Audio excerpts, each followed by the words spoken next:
Halo teman-teman semua, perkenalkan nama saya Avandi Surya Mustafa, Ketua Pelaksana MNUSI tahun 2021, dan kali ini kita berkesempatan untuk menjelajahi laboratorium-laboratorium yang ada di Departemen Gizi Masyarakat.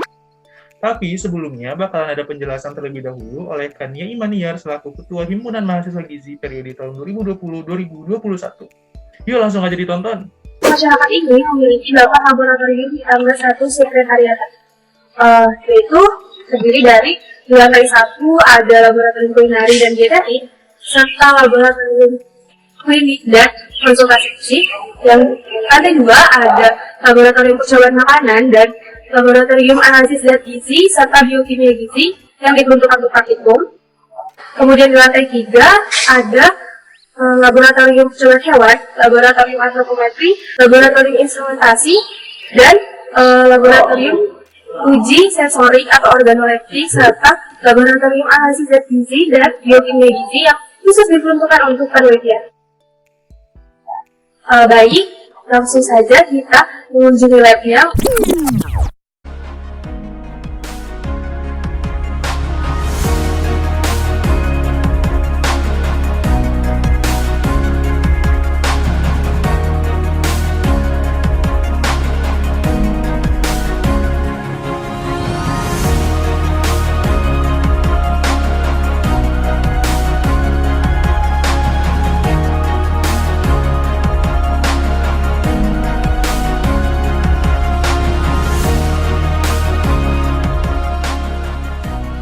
Ini adalah lab yang dipakai untuk praktikum dan penelitian.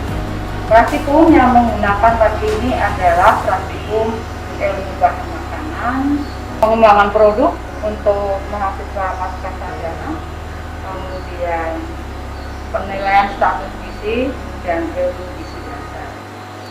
Di laboratorium percobaan makanan ini dilengkapi selain alat-alat masak, ada kompor dan sebagainya, ada juga alat-alat penunjang lainnya yang biasanya dipakai untuk penelitian mahasiswa semester akhir. Adalah alat homogenase, deep frying, ini cukup banyak menggunakan minyak goreng.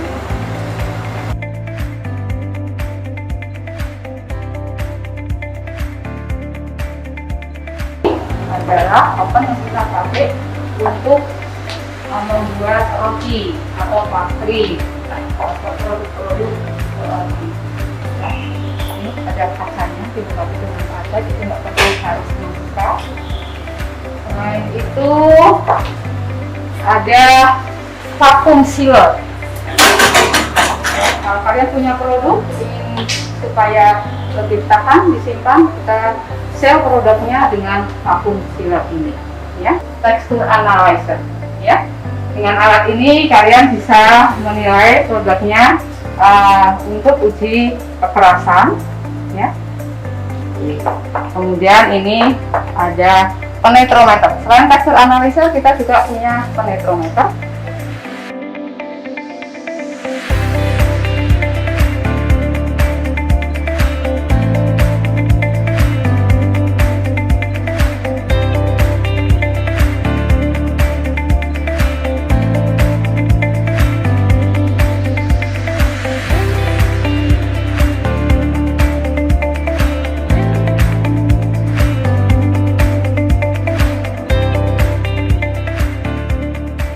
Sekarang saya sudah bersama dengan Ibu Rizky untuk sedikit tanya jawab Ibu. Nama saya Ibu Husnul Setiawati. Anak-anak sering memanggil Ibu dengan nama Ibu Rizky. Penanggung jawab untuk lab ini siapa aja ya Bu? Kebetulan memang personel lab ini tidak banyak. Jadi masing-masing personel itu bisa bertanggung jawab, tidak hanya satu lab seperti Ibu ini. Ibu selain di lab percobaan makanan, itu otomatis Ibu sendiri ya untuk lab ini, juga di lab uji sensori juga dilanjut ya, dan juga lab kulinari. Kemudian terkait yang berhak menggunakan lab ini nih Bu, kira-kira siapa saja? Selain mahasiswa? Mahasiswa penelitian ya, lab ini digunakan oleh anak penelitian akhir, baik yang S1, S2 maupun S3,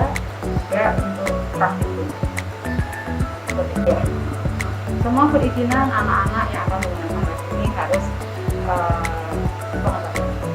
Kalau misal kan ini alatnya lumayan banyak ya Bu. Kalau misal ketika itu atau penelitian ada kerusakan alat itu mekanismenya gimana Bu? Selama ini alhamdulillah ya tidak di lab ini tidak pernah terjadi rusak yang besar, ya. Paling banyak anak-anak itu hanya pecah gelas seperti itu. Tapi kalau menggunakan instrumen selalu kami dampingi, jadi tidak banyak masalah.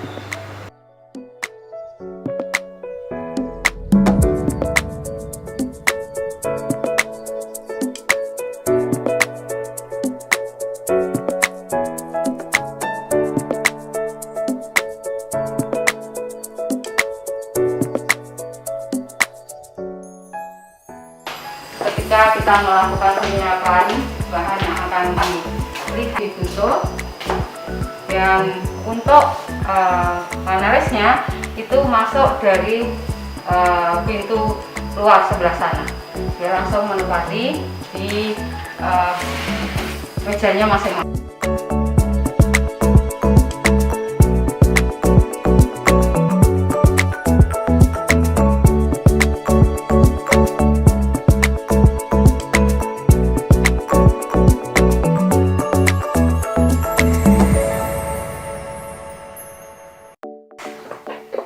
Untuk menilai produk makanan tentu saja ya, ini tersekat-sekat, ruangannya khusus antara satu panelis yang satu dengan yang lainnya itu tidak saling mempengaruhi, ya. Disekat ruangannya. 16 panelis bisa langsung masuk untuk satu kali menilai, ya. Kan biasanya kalau untuk panel yang terlatih itu yang tidak terlatih minimal 30 ya.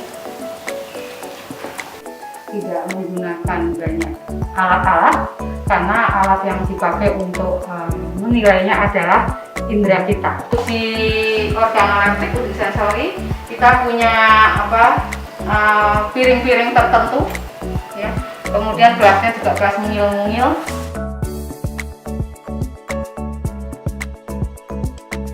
Sesuai dengan namanya, ini adalah lab organoleptik, jadi dipakai untuk praktikum organoleptik, dipakai untuk praktikum juga untuk penelitian mahasiswa. Setelah membuat produk di lab kesukaan makanan tadi di bawah, kemudian kita akan melakukan penilaian produk itu, kita akan diuji di lab organoleptik ini, diuji sensori ini, gitu, ya.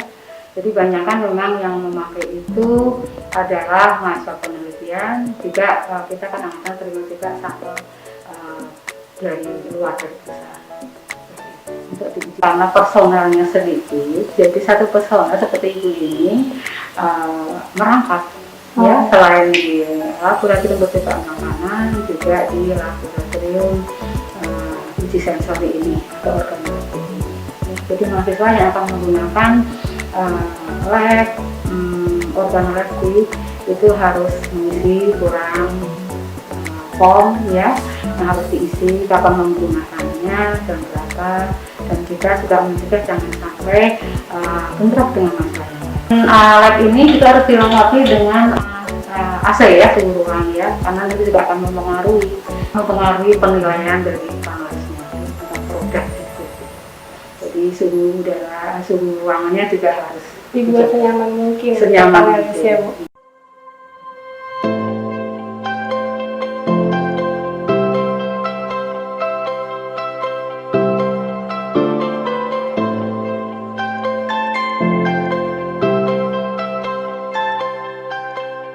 Lab ini letaknya di lantai dasar, lantai bawah ya, depan taman. Dan di lab ini itu biasa digunakan sesuai dengan namanya untuk praktikum dietetik, juga praktikum kulinari, gizi dasar, kemudian juga percobaan makanan, kadang-kadang juga menggunakan lab sini, ilmu bahan makanan, kemudian MD, manajemen jasa gizi makanan, ya, dilengkapi dengan selain kompor untuk memasak. Kompornya ada di dalam sini. Ya. Ini juga ada alat panggangan sate. Ya. Ada alat panggangan sate, juga penyimpan sampel. Ada sokis juga dilengkapi dengan sokis. Kemudian oven, ya, oven untuk memanggang. Masuk ke sini itu wajib selain kita dilengkapi dengan APD Lab, harus menggunakan alas kaki yang sudah disediakan. Atau kalau untuk praktikal harus membawa alas kaki sendiri karena jumlahnya banyak. Jadi alas kakinya crop gitu ya, sandal crop namanya. Jadi juga disediakan untuk alat penyajian ya, penyajian makanan atau produk ya, makanan yang sudah dibuat harus disajikan. Di sini disediakan piring-piring penyajian. Ya.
Perkenalkan, nama saya Satrio. Saya yang bertanggung jawab di lab instrumentasi. Nah, di sini ada alat HPLC. Fungsi dari HPLC untuk mengukur atau menganalisa bahan aktif pada suatu sampel. Nah, secara sederhananya, HPLC bekerja mengacu pada metode fase gerak dan fase diam. Lalu pompa akan mendistribusikan solvent dan sampel dengan tekanan yang besar ke kolom, lalu kolom oven akan mengkondisikan suhu agar temperatur solvent maupun sampel berada pada range yang sesuai. Setelah itu, output dari hasil analisis pemeriksaan yang ditangkap oleh detektor akan ditampilkan dalam bentuk grafik di komputer.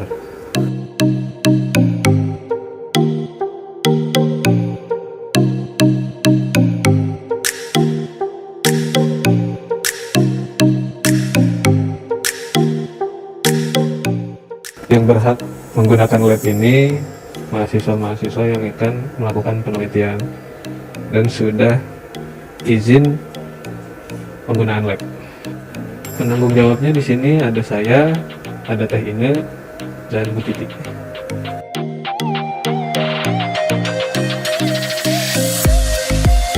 Ini ada spektrofotometer. Cara penggunaannya, sebelah kanan bawah ada tombol power, lalu tunggu sampai kalibrasinya selesai. Setelah kalibrasi selesai akan muncul user administrator, lalu tekan enter. Lalu yang kita gunakan fotometrik lagi. Nah, di sini ada panjang gelombang yang kita gunakan. Nah, setiap masing-masing sampel itu pastikan panjang gelombangnya beda-beda.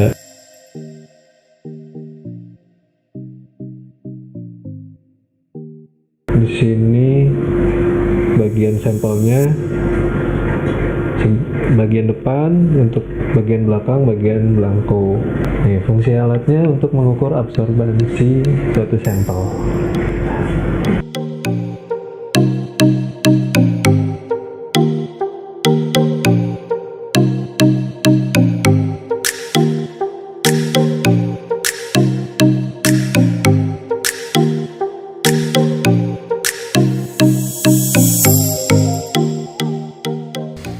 Sekarang kita sudah berada di lab percobaan hewan. Fungsi lab ini digunakan untuk melakukan intervensi pada hewan percobaan. Nah, di sini ada tempat penyimpanan hewan dan ini tempat makannya. Gitu. Udah. Terus kalau misalnya lab ini biasa dipakai buat penelitian apa aja? Lab ini biasa digunakan untuk penelitian itu intervensi pada hewan. Biasanya diambil apa aja? Hatinya, darahnya, misalnya gitu. Hewan yang digunakan cuma tikus saja atau Tikus. tikus yang kecil itu yang Iya. Tikus putih.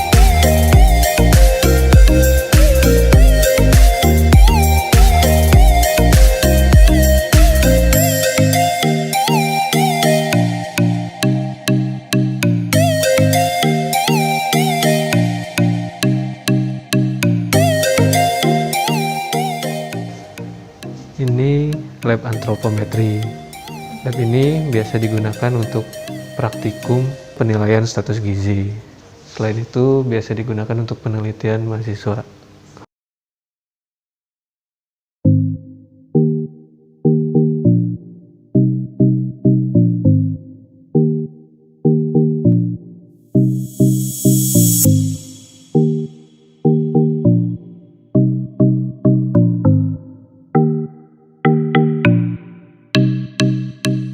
Nama alat ini selain untuk mengukur berat badan, dia dapat mengukur massa lemak tubuh, massa otot, merekomendasikan berat tubuh idealnya berapa.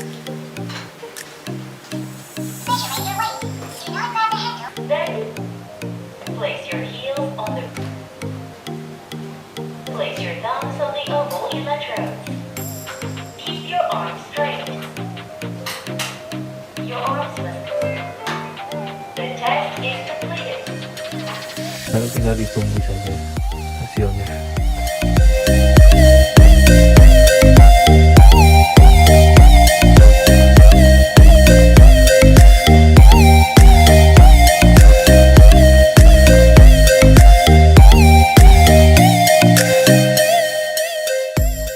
Sekarang kita berada di lab kimia dan analisis makanan di lantai 3.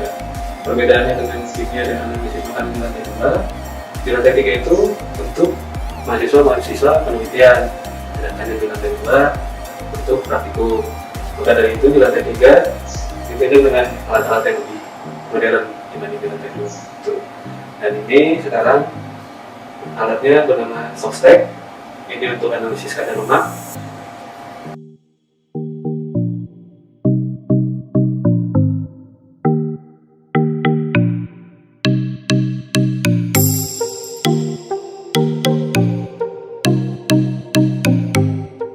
Nama alat ini GATEC. Alat ini digunakan untuk analisis kadar protein. Dan di sini ada penampung NaOH. Nah, bentol. Nah, hasil konstruksi sampel dimasukkan di sini.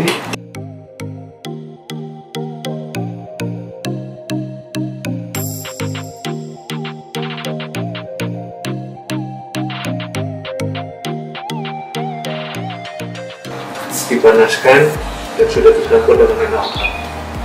Setelah itu tunggu sampai selesai. Ya, ini rotary evaporator. Rotary evaporator berfungsi untuk memisahkan suatu larutan dari pelarutnya sehingga mendapat konsentrasi larutan yang lebih tinggi lagi. Untuk bagian-bagiannya, ini kondensornya sebagai pendingin, lalu ini labu untuk sampelnya, dan ini labu untuk penampung si pelarutnya.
kita berada di klinik konsultasi gizi.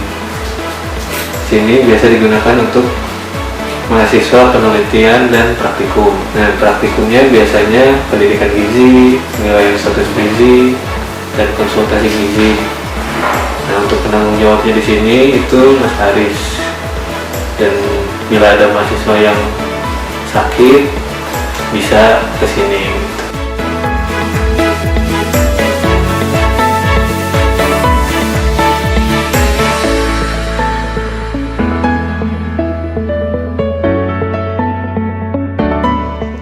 Izin masuk lab, dan